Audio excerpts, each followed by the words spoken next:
រឿងថ្មីមួយទៀតមកធ្វើការសម្រាយជូនបងប្អូនទស្សនាបន្តទៀតហើយចំពោះខ្សែប្រយ័ត្នមួយនេះមានចំណងជើងថា Female Teacher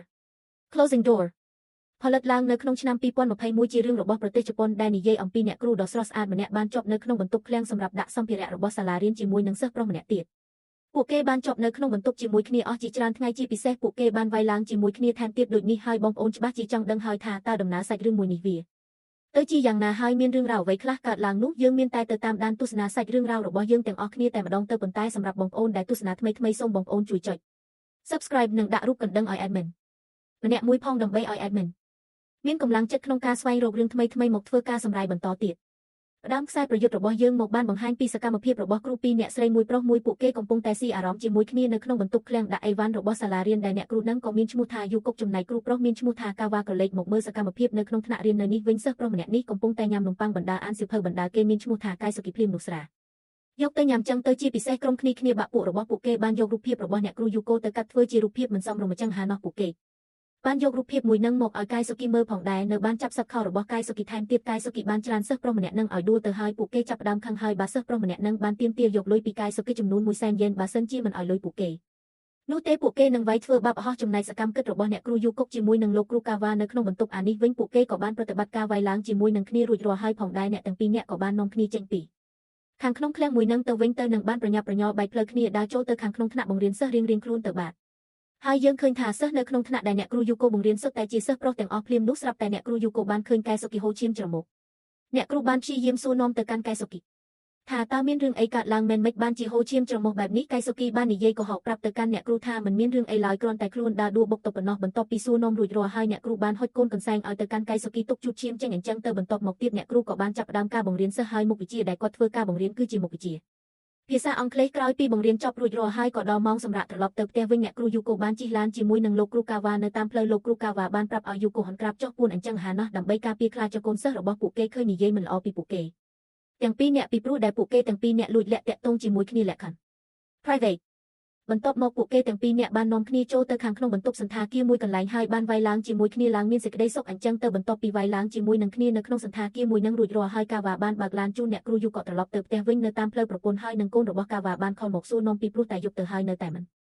កាវ៉ាបាននិយាយកុហកប្រាប់ទៅកាន់ប្រពន្ធនិងកូនវិញថាថ្ងៃនេះគាត់ត្រឡប់ទៅផ្ទះវិញរៀងយឺតពីព្រោះតែខ្លួនជាប់រវល់ជាប់ប្រជុំជាមួយនឹងក្រុមការងារនៅក្នុងសាលាអញ្ចឹងទៅតាមការពិតទៅរឿងរ៉ាវដែលកាវ៉ាមានប្រពន្ធនឹងកូនវិវត្តហើយនឹងយុគក៏បានដឹងផងដែរប៉ុន្តែនាងនៅតែលួចលាក់តាក់ទងជាមួយនឹងកាវ៉ាដែលបន្ទាប់មកទៀតនៅថ្ងៃស្អែកនៅក្នុងសាលារៀនគឺជាថ្ងៃបង្រៀនចុងក្រោយហើយបាទពីព្រោះតែចាប់តាំងពីថ្ងៃស្អែកទៅសិស្សសាលាទាំងអស់នឹងត្រូវឈប់សម្រាកសម្រាប់ថ្ងៃវិស្សមកាបន្ទាប់ពីបង្រៀនសិស្សចប់រួចរាល់ហើយ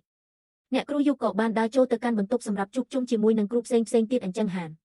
ស្រាប់តែលោកគ្រូយុគក៏បានស្ដាប់ឬលោកគ្រូកាវ៉ានិយាយគ្នាជាមួយនឹងគ្រូផ្សេងទៀតអំពីគម្រោងដើរលេងនៅក្នុងវិស្មការឈប់សម្រាកគឺគាត់នឹងនាំប្រពន្ធកូនកូនគ្រួសាររបស់ខ្លួនដើរលេងនៅតាមមាត់ឆ្នេរសមុទ្រក្រោយពីបានស្ដាប់ឬលោកគ្រូកាវ៉ានិយាយបែបនេះហើយធ្វើឲ្យយូកុកមានការអន់ចិត្តជាខ្លាំងអ្នកគ្រូយូកុកក៏បានដើរចេញពីកន្លែងមួយនឹងទៅហើយយើងឃើញថាអ្នកគ្រូយូកុកបានដើរចូលមកកាន់បន្ទប់ភ្លាមសម្រាប់ដាក់អីវ៉ាន់របស់សាលារៀនដែលជាកន្លែងទីតាំងដែលនាងតែងតែជួបគ្នាជាមួយនឹងលោកគ្រូកាវ៉ាតែងតែវាយឡើងជាមួយនឹងគ្នាហើយអ្នកគ្រូយូកុកបានដាក់ខ្លួនដេកពិបាកចិត្តប៉ុន្តែមិនបានប៉ុន្មានផងអ្នកគ្រូក៏បានដេកលក់ទៅបាហើយនៅឈុតកន្លែងមួយនឹងសាច់រឿងក៏បានលេងត្រឡប់ថយក្រោយមកបន្តិចគឺនៅកន្លែងដែលក្រុមសិស្សជើងកាំងធ្វើបាបរករឿងកាយសុបគំរាមយកលុយហើយកាយសុបពេចមិនព្រមប្រគល់គេក៏បានប្រញាប់ប្រញាល់រត់ចេញទៅខាងក្រៅហើយក្រុមសិស្សជើងកាន់ទាំងអស់ហ្នឹងក៏បានរត់ដេញតាមវាយកែវសុភាបន្តទៀតកែវសុភាមិនមានជំរឿនឡើយគេក៏បានសម្រេចចិត្តលោតតាមបង្អួចចេញមកខាងក្រៅប៉ុន្តែសំណាងល្អកែវសុភាមិនមានបញ្ហារបួសអ្វីឡើយនឹងបានប្រញាប់ប្រញាល់សេវាដេញចាប់យកក្រដាសរូបភាពរបស់អ្នកគ្រូអញ្ចឹងទៅបានមកដល់ទីតាំងបន្ទប់ភ្លៀងដាក់សម្ភារៈរបស់សាលារៀនហើយក៏បានឬសំឡេងអ្នកគ្រូយូកុកនិងលោកគ្រូកាវ៉ាកំពុងតែវាយឡើងជាមួយគ្នាមិនចាំយូរឡើយកែវសុភាក៏បានប្រញាប់ប្រញាល់ចូលទៅពូនមើលក៏បានឃើញសកម្មភាពរបស់អ្នកគ្រូកំពុងតែញ៉ាំការ៉េមរបស់គ្រូកាវ៉ាដោយឃើញបែបនេះធ្វើឲ្យកែវសុភាមានការភ្ញាក់ផ្អើលជាខ្លាំងហើយក៏មានការខូចចិត្តផងដែរពីព្រោះតែអ្នកគ្រូយូកុកជាក្រាស់របស់ខ្លួនចឹងហានគេក៏បានវត់ចាក់ចេញពីស្រាប់តែបានជួបជាមួយនឹងក្រុមសិស្សជើងកាងដែលកំពុងតែតាមវាយធូបបែបរូបទេគេមិនអាចរត់ទៅណារួចទៀតបានទេហើយក៏ត្រូវបានក្រុមរបស់ពួកគេវាយធ្វើបាបកាយសុគីឡើងមានរបួសហូរឈាមតាមមាត់តាមច្រមុះប៉ុន្តែសំណាងល្អស្រាប់តែលោកគ្រូកាវ៉ាបានចូលមកមើលឃើញទៀតក្រុមរបស់ពួកគេក៏បាននាំគ្នារត់ចាក់ចេញពីកន្លែងមួយនឹងទៅលោកគ្រូកាវ៉ាបានព្យាយាមសួរទៅកាន់កែវសុភីថាតើមានរឿងអីកើតឡើងប៉ុន្តែកែវសុភីមិនបាននិយាយស្ដីឆ្លើយប្រាប់ទេពីព្រោះតែរូបគេខឹងជាមួយនឹងលោកគ្រូកាវ៉ាដែលបានវាយឡើងជាមួយនឹងអ្នកគ្រូយូកូដែលជា crush របស់ខ្លួនដោយសារតែលោកគ្រូកាវ៉ានៅតែសួរនាំចង់ដឹងរឿងរបស់ខ្លួនបែបនេះកែវសុភីក៏បានដាក់លោកគ្រូកាវ៉ាមួយសង្គមនឹងបានរត់ចាក់ចេញពីកន្លែងមួយនឹងទៅហើយសប្តាហ៍ថ្ងៃនេះកែវសុភីរស់នៅជាមួយនឹងម្ដាយទៅពីរ ម្នាក់ប៉ុណ្ណោះអ្នកស្រីដែលជាម្ដាយបានសួរនាំទៅកាន់កូនប្រុសថាតើថ្ងៃឈប់សម្រាកវីសំការកែវសុពីចង់ទៅដើរលេងកម្សាន្តជួបជុំជាមួយនឹងបងប្អូនជាមួយនឹងគាត់ដែរឬទេកែវសុពីបានឆ្លើយតបទៅកាន់ម្ដាយវិញថាខ្លួនរវល់ខ្លាំងមែនទែនត្រូវរៀនបន្ថែមដើម្បីត្រៀមខ្លួនក្នុងការប្រឡងដូចនេះហើយម្ដាយរបស់កែវសុពីក៏បានសម្រេចចិត្តទៅដើរលេងជាមួយនឹងបងប្អូនរបស់ខ្លួនទៅចំណែកកែវសុពីនៅចាំផ្ទះតែប៉ុន្តែគាត់ដើរចូលទៅតែម្នាក់ឯងប៉ុណ្ណោះកាយសុពីក៏បានដើរលបលួចតាមមកខ្លំមើលអ្នកគ្រូផងដែរចំណែកសិស្សផ្សេងទៀតពួកគេបានចេញទៅផ្ទះអស់ហើយពីព្រោះតែថ្ងៃស្អែកពួកគេត្រូវឈប់សម្រាកថ្ងៃវិសាខអញ្ចឹងហាណេះបន្ទាប់មកទៀតកាយសុពីបានមកមើលអ្នកគ្រូតាមបង្អួចហើយក៏បានឃើញថាអ្នកគ្រូបានដាក់ខ្លួនដេកលក់បាត់ហើយមិនចាំយូរឡើយកាយសុពីក៏បានដើរចូលទៅរកអ្នកគ្រូអង្គុយសម្លឹងមើលទៅកាន់អ្នកគ្រូមិនដាក់ភ្នែកឡើយធ្វើឲ្យអារម្មណ៍គិតបានឡើយពីព្រោះតែអ្នកគ្រូស្អាតក៏ស្អាតហើយក៏ជា crush របស់ខ្លួនថែមទៀតដូចនេះហើយកៃសុគីក៏បានសម្រេចចិត្តលូកលែងអ្នកក្រែរបស់ខ្លួនចឹងទៅប៉ុន្តែចៃដន្យអីស្រាប់តែអ្នកគ្រូយូកុកបានភ្ញាក់ពីដេកវិញដោយឃើញបែបនេះអ្នកគ្រូយូកុកចាប់ផ្ដើមមានការភ័យខ្លាចជាខ្លាំងដោយបានគិតថាកៃសុគីគឺជាមនុស្សរោគចិត្តកាយសុពីនៅតែដើរចូលទៅរកអ្នកគ្រូនឹងបានប្រាប់ថាខ្លួនមិនមែនគឺជាមនុស្សរោគចិត្តអញ្ចឹងទៅស្រាប់តែអ្នកគ្រូបានច្រានកាយសុពីចៃដន្យអីអ្នកគ្រូក៏បានដួលហើយបោកក្បាលដេកសន្លប់បាត់ទៅបន្ទាប់ពីបានឃើញអ្នកគ្រូសន្លប់បែបនេះកាយសុពីចាប់ផ្ដើមភ័យហើយក៏គិតអីមិនចេញផងដែរក្រឡេកឲ្យមើលលោកគ្រូកាវ៉ាកំពុងតែឈរជក់បារីនៅខាងក្រៅនេះវិញស្រាប់តែអ៊ំប្រុសម្នាក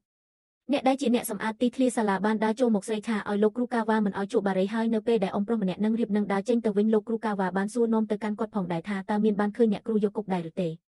ឯពួកគេទាំងពីរអ្នកនិយាយមិនត្រូវគ្នាឡើយស៊ូកូឆ្លើយកាបីចឹងហានពីព្រោះតែអ៊ំប្រុសម្នាក់នឹងគឺជារបស់គាត់ខ្លាំងហើយអ៊ំប្រុសម្នាក់នឹងក៏បានដើរចេញទៅធ្វើការរបស់ខ្លួនបន្តទៀតទៅលោកគ្រូកាវ៉ាបានព្យាយាមខលទូរស័ព្ទតាក់ទងទៅកាន់អ្នកគ្រូយូកូប៉ុន្តែមិនមានអ្នកលើកនោះទេពីព្រោះតែទូរស័ព្ទរបស់អ្នកគ្រូយូកូភ្លេចនៅក្នុងបន្ទប់ Face ធ្វើការគឺគាត់មិនបានយកទៅជាមួយឡើយគ្រាន់អីមកមើលកាយសូគីជាមួយនឹងអ្នកគ្រូនៅក្នុងបន្ទប់ឯនេះវិញស្រាប់តែអ៊ំប្រុសដែលជាអ្នកសម្អាតទីធ្លាសាលារៀនបានបើកទ្វារបន្ទប់សាយស៊ូថាតើមាននរណាម្នាក់នៅក្នុងបន្ទប់មួយនេះដែរឬទេប៉ុន្តែកាយសូគីមិនបានឆ្លើយតបឡើយគេនឹងក៏បានទៅពូនលាក់ខ្លួនហើយអ៊ំប្រុសម្នាក់នឹងក៏បានចាក់បន្ទប់មួយនឹងតែម្ដងទៅដោយឃើញថាអ៊ំប្រុសបានចាក់សោបន្ទប់បែបនេះកាយសុពីបានចេញទៅស្រែកហៅគាត់ឲ្យបើកទ្វារវិញផងដែរហើយកាយសុពីបានស្រែកហៅផងគាត់ទ្វារបន្ទប់ផងប៉ុន្តែអ៊ំប្រុសម្នាក់នឹងមិនបានឬទេពីព្រោះតែគាត់មានបញ្ហាខ្លាំងហោះហើយអ៊ំប្រុសម្នាក់នឹងក៏បានដើរចាក់ចេញពីកន្លែងមួយនឹងទៅចំណែកអ្នកគ្រូក៏បានស្លាក់ដឹងខ្លួនឡើងវិញផងដែរអ្នកគ្រូជប់ខឹងជាមួយនឹងកាយសុពីបន្តតែមិនមាននរណាម្នាក់បានឬពួកគេនោះទេគ្រាមនោះស្រាប់តែកាយសុគីបានរកឃើញពើមួយគេបានយកភ្លើងពើមួយនឹងបញ្ចាំងដាក់ទៅកាន់មុខរបស់អ្នកគ្រូយកុកហើយអ្នកគ្រូក៏បានដើរចូលមកយកភ្លើងពើពីរកៃសុគីចំណែកកៃសុគីបាននិយាយសុំទោសទៅកាន់អ្នកគ្រូនឹងបានធ្វើពុតជាសួរនាំទៅកាន់អ្នកគ្រូថាតើអ្នកគ្រូមកខាងក្នុងបន្ទប់មួយនេះមានការអ្វីដែលអ្នកគ្រូបានឆ្លើយតបទៅវិញទៅថាខ្លួនអស់កម្លាំងចូលមកដេកសម្រាប់បន្តិចហោះហើយនៅថ្ងៃស្អែកឡើងអ្នកគ្រូយកក៏បានភ្ញាក់ពីដេកអ្នកគ្រូបានព្យាយាមស្រែកហៅស្វែងរកជំនួយបន្តទៀតប៉ុន្តែនៅតែមិនមានអ្នកណាម្នាក់បានឬពួកគេឡើយបាននិយាយពីអាកាសធាតុវិញកាន់តែក្តៅថែមទៀតហើយស្រោចទឹកខ្លាំងមែនទែនស្រាប់តែអ្នកគ្រូបានក្រឡេកមើលទៅឃើញកាយសាពីកំពុងតែផឹកទឹកដោយឃើញបែបនេះអ្នកគ្រូបានដើរមករកកាយសាពីដើម្បីមកយកទឹកផឹកហោះប៉ុន្តែកាយសាពីមិនព្រមឲ្យអ្នកគ្រូផឹកឡើយនឹងបាននិយាយប្រាប់ទៅកាន់អ្នកគ្រូវិញថាបើបានយកទឹកមួយនឹងផឹកបន្តទៀតស្រាប់តែអ្នកគ្រូបានខ្វាត់កាយសុពីពីព្រោះតែខ្លាចកាយសុពីផឹកទឹកអស់នឹងបាននិយាយប្រាប់ទៅកាន់កាយសុពីវិញថាបើសិនជាកាយសុពីហ៊ានតែប៉ះពាល់រូបរាងកាយរបស់ខ្លួននាងនឹងសម្លាប់កាយសុពីចោលជាមិនខានហើយអ្នកគ្រូក៏បានដោះអាវបង្ហាញផ្លែលឹកដើម្បីឲ្យកាយសុពីមើលអញ្ចឹងហាណាបន្ទាប់ពីកាយសាពីមកផឹកយកតែម្ដងចំណែកកាយសាពីក៏បានយកទឹកដបផ្សេងទៀតមកផឹកផងដែររើរបស់ខ្លួនឯងចេញកាយសុគីនៅតែព្យាយាមស្រែកហៅមនុស្សដើម្បីឲ្យមកជួយពួកគេចំណែកអ៊ំប្រុសគាត់នៅតែស្ដាប់មនុស្សហើយបានបាញ់ទឹកស្រោចផ្កាធ្វើតែមិនដឹងចឹងណោះរហូតមកដល់ពេលនេះពួកគេបានជាប់នៅក្នុងបន្ទប់មួយនេះអស់រយៈពេល2ថ្ងៃហើយបានអ្នកគ្រូចាប់ផ្ដើមអូសកម្លាំងជាខ្លាំងនឹងបាននិយាយប្រាប់ទៅកាន់កាយសុពីថាបើសិនជាកាយសុពីអាចរកអ្វីមួយមកឲ្យខ្លួនញ៉ាំបាននោះនាងនឹងយល់ព្រមឲ្យកាយសុពីវាយឡើងជាមួយចង់ប៉ុន្មានដងក៏បានដែរដោយអ្នកគ្រូយូក៏និយាយបែបនេះកាយសុពីបានព្យាយាមខ្ញុំកែច្នៃយកដំបងមកដាក់ជាមួយនឹងខ្សែលូដើម្បីយកទៅបេះទំពួកយកផ្លែក្រូចនៅខាងក្រៅតាមបង្អួចដំបងឡើយកែសុពីមិនអាចបេះបានទេដោយឃើញបែបនេះអ្នកគ្រូយូកូក៏បានទៅជួយកែសុពីបេះផ្លែក្រូចមួយនឹងសាជាថ្មីទីបំផុតពួកគេក៏អាចបេះផ្លែក្រូចមួយនឹងបានជោគជ័យទៅអ្នកទាំងពីរអ្នកមានអារម្មណ៍ថាសប្បាយចិត្តខ្លាំងមែនទែនកែសុពីបានយកផ្លែក្រូចមួយនឹងប្រគល់ទៅឲ្យអ្នកគ្រូដំបងឡើយអ្ន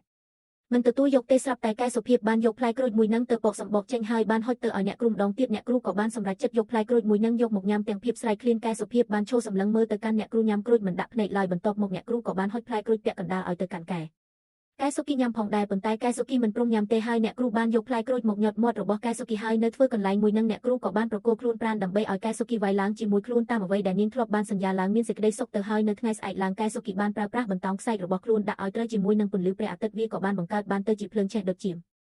ឡើងទៅខាងលើមេឃដើម្បីស្វែងរកជំនួយបន្តទៀតអ៊ំប្រុសកំពុងតែសម្អាតស្មៅនៅក្នុងសាលារៀនហាក់ដូចជាបានឬសំឡេងផងដែរប៉ុន្តែលក្ខណៈថាស្ពឹកស្ពើចឹងហាណោះចុងក្រោយគាត់ក៏បានបន្តធ្វើការងាររបស់ខ្លួនបន្តទៀតទៅបន្ទាប់ពីបាញ់កាំជ្រួចស្វែងរកជំនួយអស់រយៈពេល2ម៉ោងហើយប៉ុន្តែនៅតែមិនមានអ្នកណាម្នាក់មកជួយពួកគេបែបនេះពួកគេចាប់ផ្ដើមអស់សង្ឃឹមម្ដងទៀតណាមួយទឹកក៏ផឹកអស់ថែមទៀតហើយដើម្បីបំបត្តិស្រីបំបត្តិទុកកង្វល់អ្នកគ្រូយូកុងក៏បានបួលកែសុគីឲ្យវាយឡើងជាមួយនឹងគ្នាម្ដងទៀតខណៈពេលដែលពួកគេកំពុងតែផ្អែមល្ហែមស៊ីអារម្មណ៍ជាមួយគ្នាស្រាប់តែលោកគ្រូកាវ៉ាបាន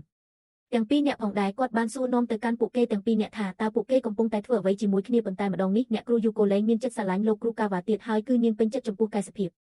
វិញហោះអ្នកគ្រូបាននាំកែវសុពីដើរចេញទៅខាងក្រៅដោយសារតែលោកគ្រូកាវ៉ានៅតែនិយាយតាប៉ែខ្លាំងពេកស្រាប់តែកែវសុពីបានហោះចូលទៅវាយលោកគ្រូកាវ៉ាត្រូវមួយដៃដួលដេកស្អាតទៅបន្ទាប់មកអ្នកទាំងពីរអ្នកក៏បាននាំគ្នាដើរចាក់ចេញពីកន្លែងមួយនឹងទៅហើយអ៊ំប្រុសម្នាក់នឹងក៏បានដើរចូលមកដល់ផងដែរដោយឃើញទ្វារបើកចំហបែបនេះគាត់ក៏បានបិទចាក់សវិញហើយលោកគ្រូកាវ៉ាក៏បានជាប់នៅក្នុងបន្ទប់មួយនិងអ្នកគ្រូបានដើរចេញមកខាងក្រៅជាមួយគ្នាភ្លាមនោះស្រាប់តែកៅសាពីបានយកមកបាញ់ទឹកដាក់ទៅកាន់អ្នកគ្រូចំណែកអ្នកគ្រូមានអារម្មណ៍ថារំភើបសប្បាយចិត្តខ្លាំងមែនទែនហើយនៅពេលដែលដល់ថ្ងៃចូលរៀនវិញកាយសាពីក៏លែងបានជួបជាមួយនឹងអ្នកគ្រូទៀតដែលពីព្រោះតែអ្នកគ្រូបានធ្វើការផ្លាស់ប្ដូរទៅរៀននៅសាលាផ្សេងហើយសាច់រឿងរបស់យើងក៏កាត់បញ្ចប់តែត្រឹមនឹងទៅអរគុណច្រើនខ្លាំងមែនទែនសម្រាប់បងប្អូនដែលទស្សនាសាច់រឿងមួយនេះតាំងពីដើមរហូតដល់ចប់កុំភ្លេចចុច Subscribe និងដាក់រូបកណ្ដឹងដើម្បីទទួលបានវីដេអូការសម្រាយរឿងថ្មីៗប្លែកៗបន្តទៀតសូមលាអ្នកទាំងអស់គ្នាសិនហើយ